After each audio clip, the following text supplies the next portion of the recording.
이 진술조사를 읽어보고는 굿바이 이재명 아무것도 아니다. 야, 이재명 정말 나쁜 놈이다. 이런 놈이 대통령 하겠다고 나서니 정말 나라가 미래가 걱정이 됐습니다. 이재명 범죄꾼이라 단언할 수 있습니다. 이런 사람을 처단 빨리 해야 되는데 이런 사람이 대통령 하겠다고 나서고 이런 사람을 공천해서 표를 달라고 구걸하는 민주당은 뭐하는 정당입니까?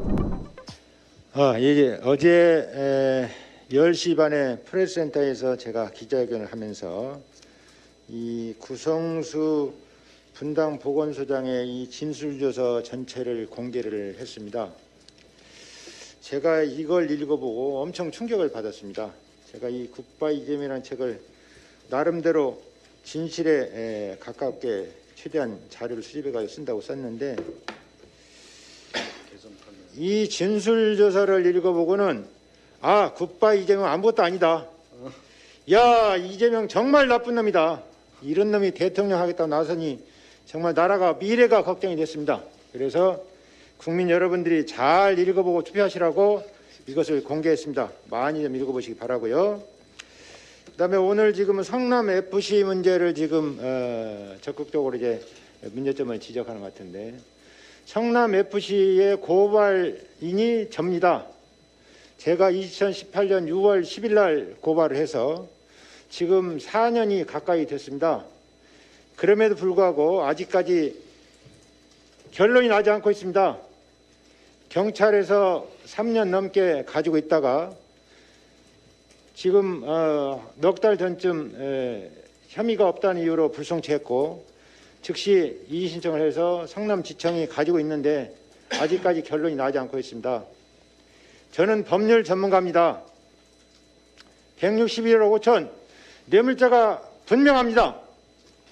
이것을 현재 상태에서 현재 수집된 자료만 가지고 제가 제출한 자료만 가지고 기소하더라도 유죄 판결이 확실시 되고 있고 또 161억 5천이나 되기 때문에 그 자체만 가지고 구속영장을 청구해도 영장이 나올 사안입니다. 그런데 분당경찰서는 부정한 청탁한 증거를 찾을 수 없다. 이래가지고 무혐의라는 뜻으로 불송치를 했는데 말도 되지 않는 얘기입니다. 무슨 얘기냐?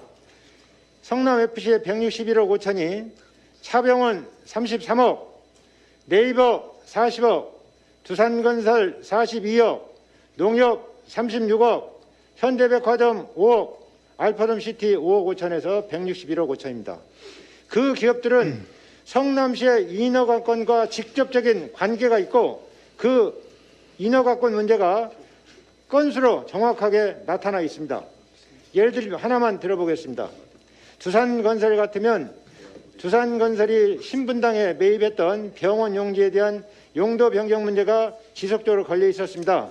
그래서 제가 파악해본 바로는 두산건설이 김병량 시장 때도 그것을 용도 변경해달라 많은 로비를 했다고 그러고 이대엽 시장 때도 로비를 했다고 그럽니다. 그러나 워낙 뜨거운 감자였기 때문에 그것을 거절당했다고 들었습니다. 그런데 이재명이라는 사람은 뜨거운 감자 그거 내가 충분히 처리할 수 있다. 이렇게 해서 그것을 용도 변경해 줬습니다. 물론 그 과정에서 약 10%에 해당되는 것을 성남시에 기부 체납을 하고 성남FC에 42억을 냈습니다마는 그 성남FC에 42억 낸 것 자체도 분명하게 그 병원 용지 용도 변경과 관련이 되어 있고 또 이런 의혹도 있습니다. 그 42억 외에도 더 받지 않았냐 이런 의혹들이 많이 일고 있습니다. 그렇다고 그런다면 경찰에서 두산건설 관계 회계 장부를 압수수색한 다음에 확보한 다음에 두산건설 직원들을 불러서 물어보면 그 외에도 돈이 더 전달된 여부가 쉽게 밝혀질 수 있음에도 불구하고 경찰은 형식적으로 성남FC나 이런 데만 수사를 하고 수사를 더 하지 않았습니다.